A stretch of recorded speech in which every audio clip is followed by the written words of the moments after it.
Hello students, in our last lecture we had studied some chemical properties of acids and bases, that is how do acids and bases react with metals, how do carbonates and bicarbonates of metals react with base acids, then how do acids and bases react with each other, that is the neutralization reaction, and also the reaction of metallic oxides with acids and non-metallic oxides with bases.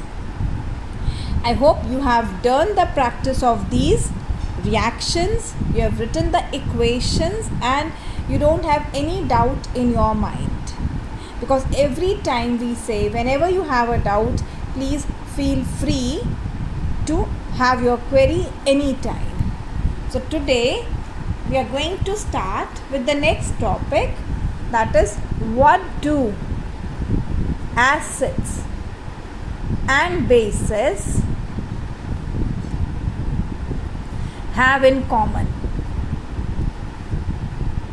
So now we'll discuss the concept of ionization of acids and bases.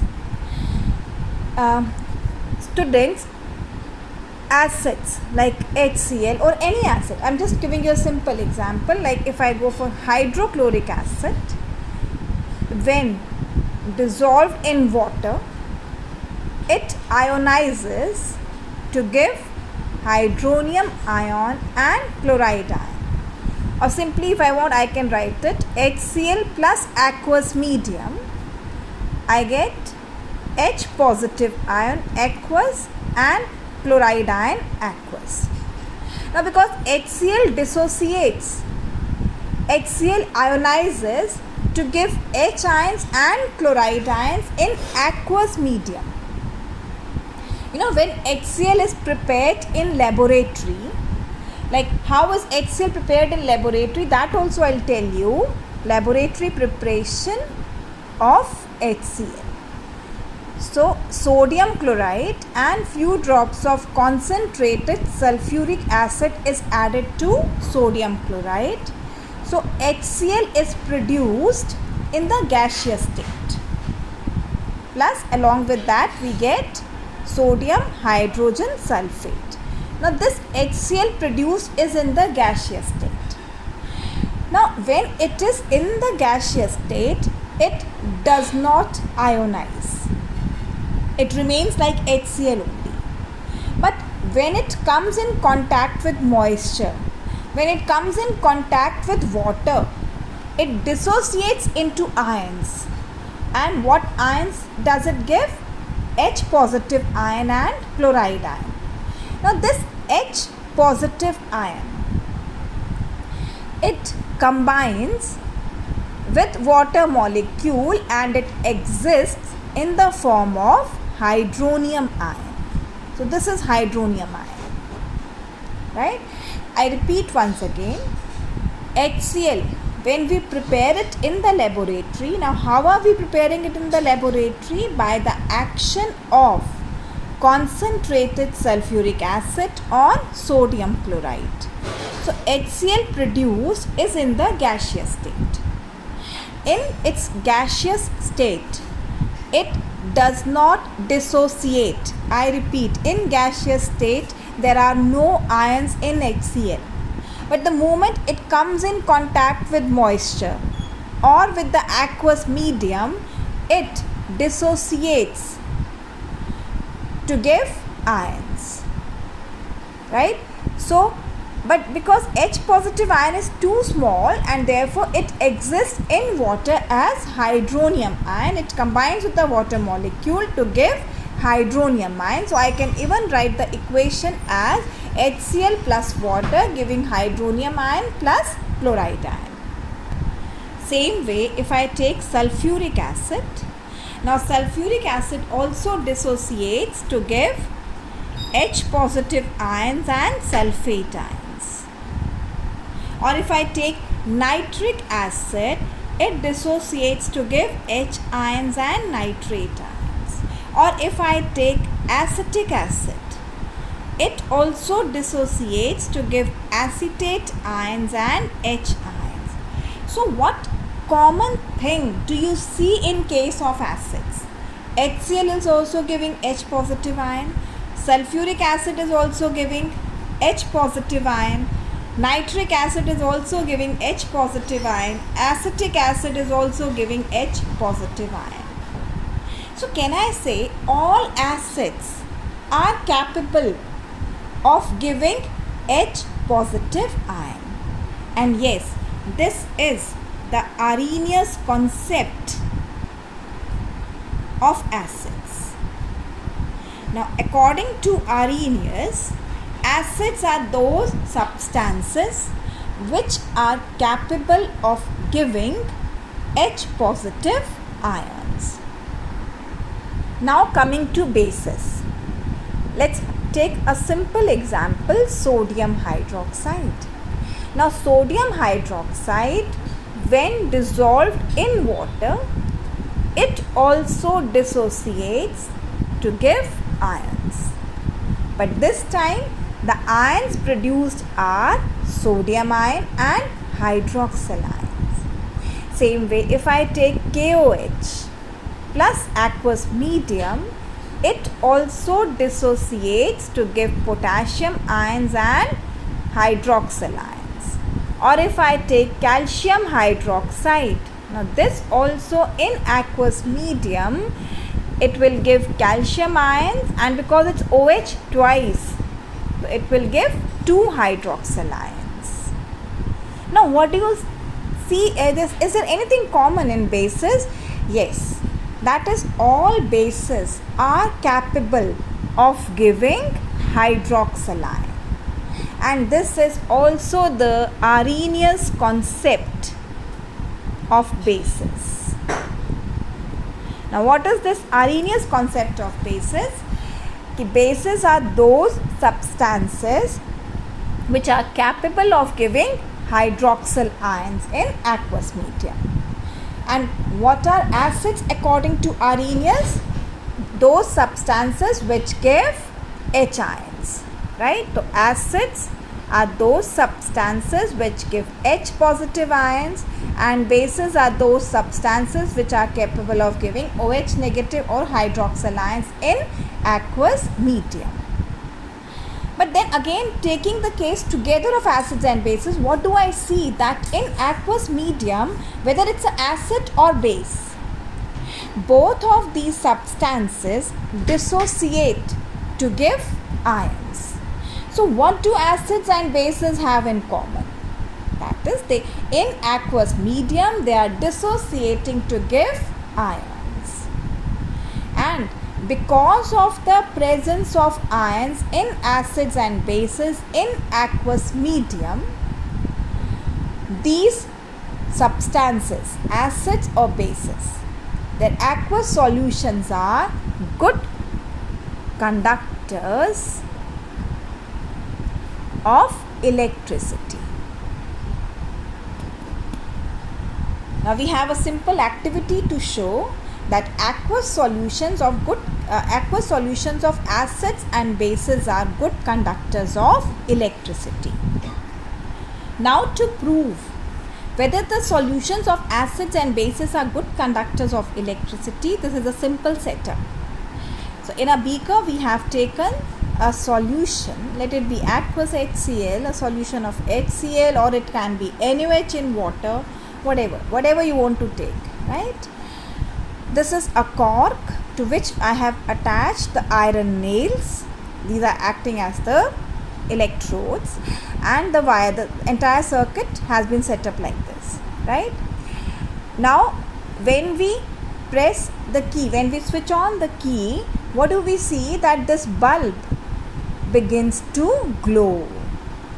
And if the bulb begins to glow, what does it show? That aqueous solutions of acids and bases are good conductors of electricity. But suppose if instead of HCl or NaOH I had taken, let's have glucose, If glucose would have been there in the beaker, or if alcohol would have been there in the beaker. Now glucose C6H12O6, alcohol is C2H5OH. If any of these solutions I take in the beaker instead of HCl and NaOH, what do you think? The bulb would still glow? No, the bulb will not glow, because the solutions of alcohol and glucose in water, they do not dissociate into ions. Now because these solutions do not dissociate into ions, so the bulb does not glow. But in case of HCl or NaOH, the bulb glows. Why? Because HCl and NaOH, they both dissociate in water to give ions, but solutions of glucose and alcohol do not dissociate to give ions. So what does it indicate? It is the presence of ions in the solution that make a solution a good conductor of electricity. Now if I ask you a simple question, that if you have taken distilled water in the beaker, now distilled water, that is pure water, it has no minerals, nothing else present in it. So would the bulb glow? No. The bulb will not glow if in the beaker we had taken distilled water. But had it been mineral water, then had it been tap water, then yes. Because tap water, mineral water, they have certain salts present in them. And salts which are present in the tap water or the mineral water, they will dissociate to give ions. And whenever we have the ions present in the solution, you will see when you pass current through such a solution, the bulb glows. That clearly indicates that these solutions are good conductors of electricity. Right? Now, let's summarize. So, acids and base solutions, they ionize in water. Acids give H positive ions and bases give OH negative ions, hydroxyl ions. And the H positive ions, they exist in water as hydronium ions, right? And whenever we have ions present in a solution, these solutions are good conductors of electricity. And this concept that acids give H positive ion, bases give OH negative ions, this is Arrhenius' concept of acids and bases. Now one more thing that I would like to add here is that all bases do not dissolve in water. Now bases that are soluble in water, bases that are soluble in water are called alkalis. So all bases are not soluble in water. Bases that are soluble in water are called alkalis. So have you ever heard the term alkali metals? What are alkali metals? Which form water soluble bases. We have like sodium. Sodium is an alkali metal because it forms a base, sodium hydroxide. It's a water soluble base. It's an alkali. Potassium, that's also an alkali metal. It forms a base, KOH, potassium hydroxide. So this is also a alkali. So NaOH, potassium hydroxide, sodium hydroxide, these are water soluble bases. These are called as alkalis. But if I take the case of aluminium hydroxide, now solubility of aluminium hydroxide in water is very, very, very less. I'll talk about ferric hydroxide. This is also an insoluble base. So I won't call these as alkalis. These are simply bases because they have OH in them, right? But because NaOH, KOH, they are very strong bases. They dissociate completely in water to give hydroxyl ions. They are soluble in water, and so we call them as alkalis. Now, as we have seen that acids give H ions, bases give OH ions. And what is neutralization reaction? This is the reaction of acid and base to give salt and water. But what is coming from acid is H positive ion. What is coming from base is OH negative ion. So H positive ion, OH negative ion, they combine to give water. So can I say that neutralization is a reaction of H ions and OH ions to give water? Yes, it is. Because acids are giving H ions, bases are giving OH ions, and which react to give water. So neutralization is actually a reaction of H ions and OH ions. Now have you seen such kind of symbol present on the bottles of acids and bases?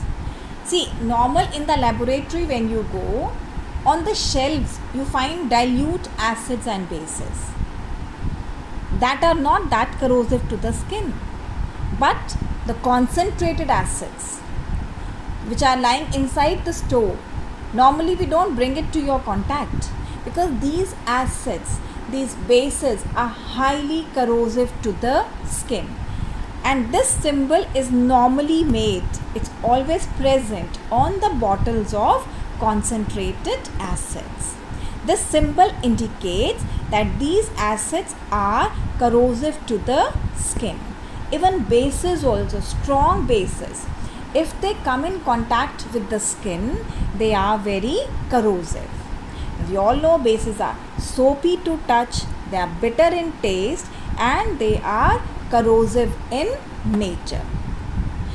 Never dare to take sodium hydroxide or potassium hydroxide pellets in your palm, because the moment you take them in your palm, the moisture present in the air, they are capable of absorbing the moisture from the air, and when they absorb moisture from the air, the reaction is highly exothermic, and that may corrode your skin, that may burn your skin. So concentrated acids, concentrated bases, these are highly corrosive to the skin, and therefore such kind of symbol is always indicated on the bottles of acids and bases. But then the concentrated acids which are lying inside the storeroom of your laboratory, and we provide you always with the dilute solutions. So these are two terms, dilute and concentrated. These are actually two relative terms. Like suppose I give you 2 glasses of water, right? They are filled with 50 ml of water. Let's have, to one you add 1 spoon of sugar, to another you add, let's have 2 spoons of sugar. So in which glass you have more amount of sugar? In the second one. So where you have the more amount of the solute present, that solution is more concentrated as compared to the first one, because the first one has 1 spoon of sugar, the second one has 2 spoons of sugar. It has more amount of solute, so that means it is more concentrated. So that is concentration, कि how much amount of the solute is present in a given amount of the solvent. That is what you say is concentration. You keep on increasing the amount of solute, the solution becomes more and more concentrated. So that means the concentrated acids which we have lying in the store of the laboratory, so that concentrated acids, they have more amount of acids, and before providing it to you, these acids are diluted. Then how is the process of dilution carried out? That also we'll study in detail now. The process of dissolving an acid or a base in water, it's highly exothermic process. Now care has to be taken while diluting your concentrated acid. There are two ways. See, one way is that I take acid and I add water. Another way is I take water and I add acid. That is the only way of dilution. Dilution means that I have to increase the amount of water here now. So what I can do is I can take concentrated acid in the beaker and I can add water to this. Or the other way is I can take water in the beaker and add acid to it. Which is the right way? Now, as already said, that dissolving an acid or base, it's a highly exothermic process. Now if you take acid in the beaker and you add water to it, because amount of acid is more, now you are adding water to it. Now process is highly exothermic. So what will happen?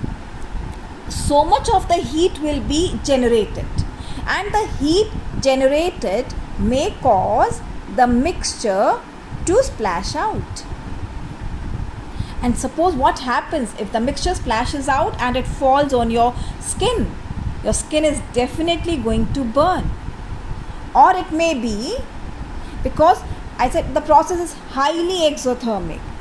So due to the excessive local heating of the glass, even the glass container may break. The beaker may break. So that means this process, if I take acid in the beaker and add water to it, this will be a wrong process. We should not go by this.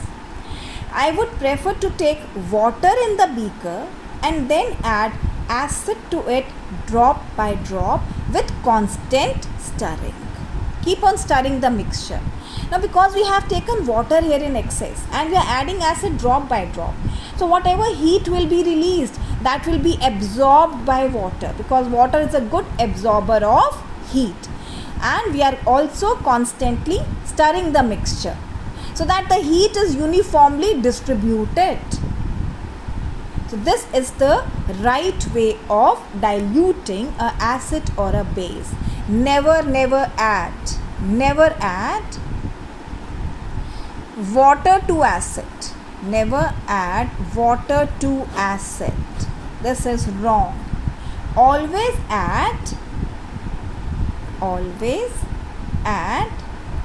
acid to water slowly with constant stirring. Now when we add water, when we dilute the acid or a base, so what will happen to the concentration of ions?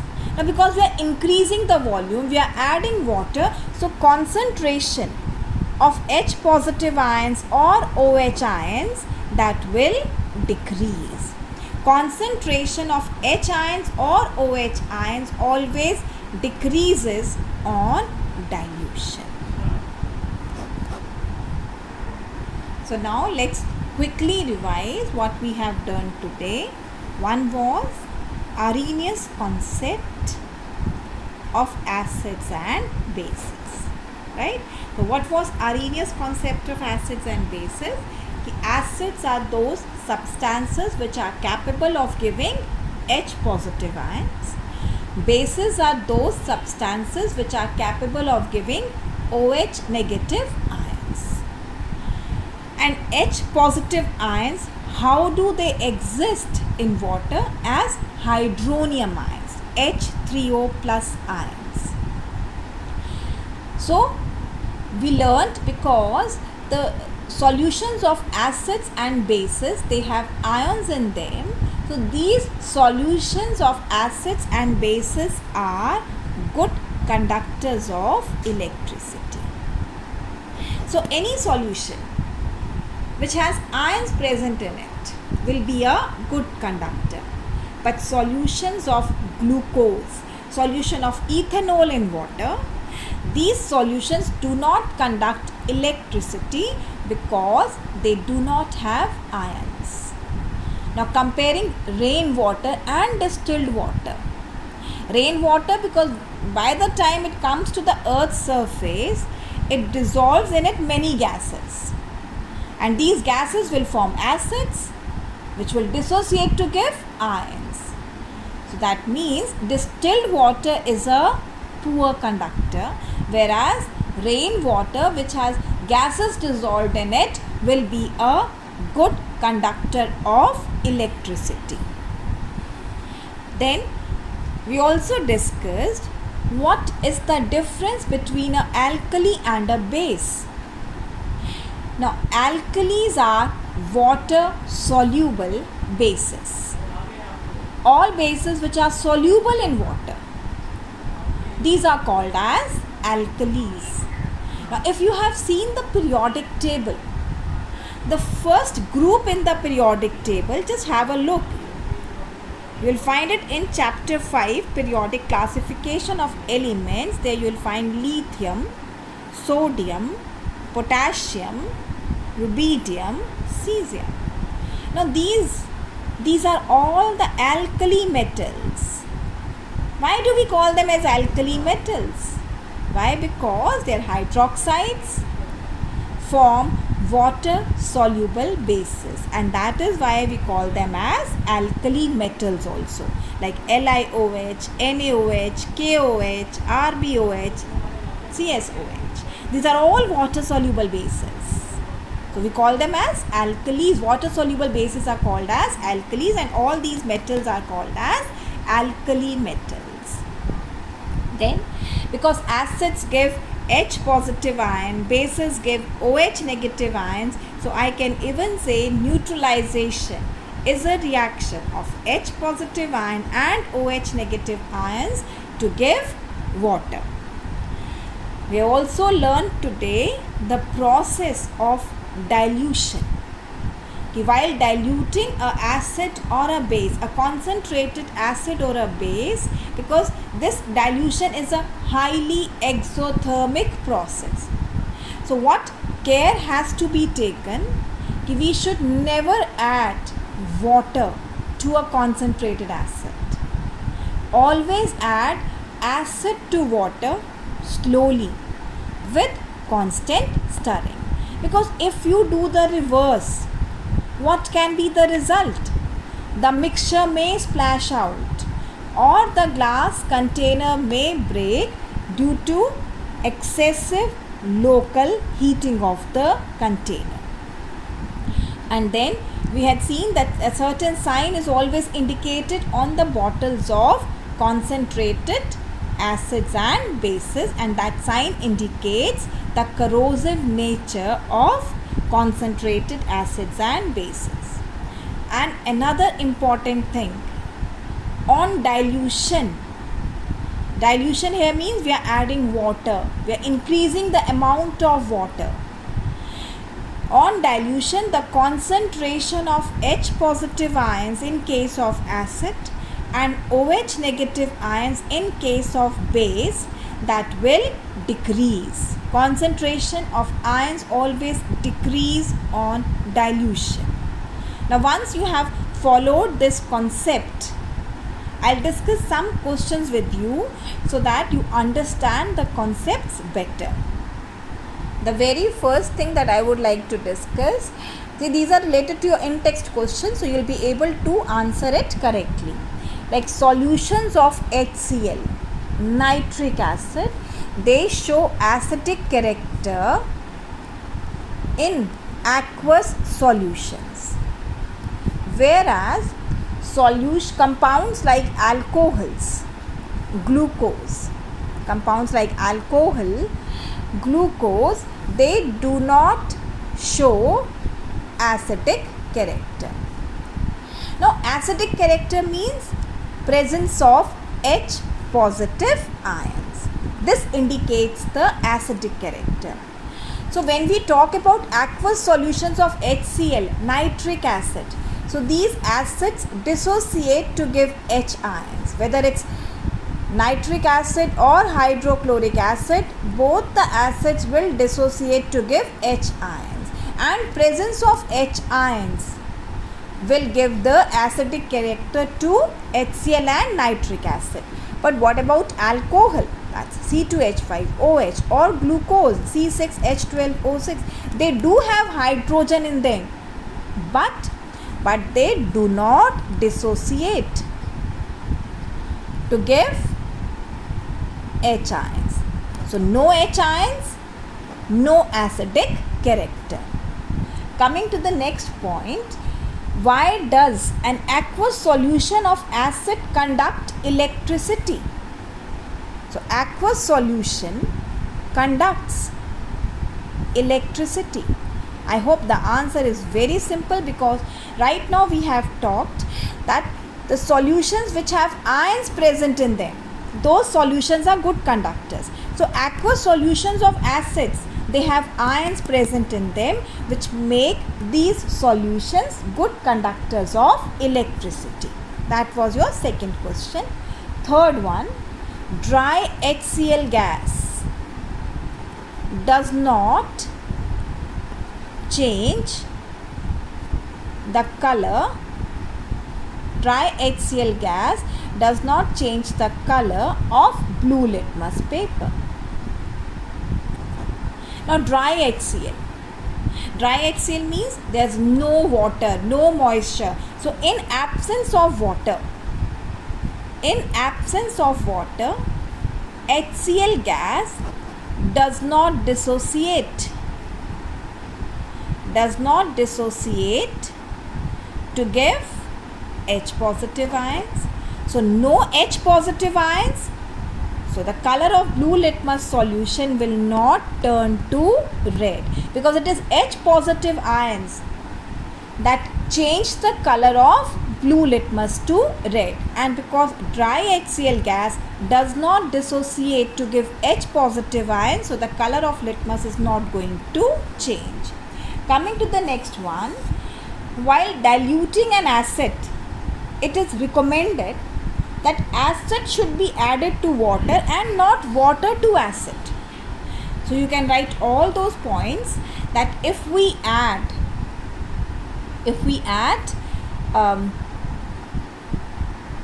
water to acid, so what all can happen, that because the reaction is highly exothermic, the mixture may splash out causing burns, or the glass container may break due to excessive local heating, right? Now the fifth question is, how is the concentration of hydronium ions affected when a solution of acid is diluted?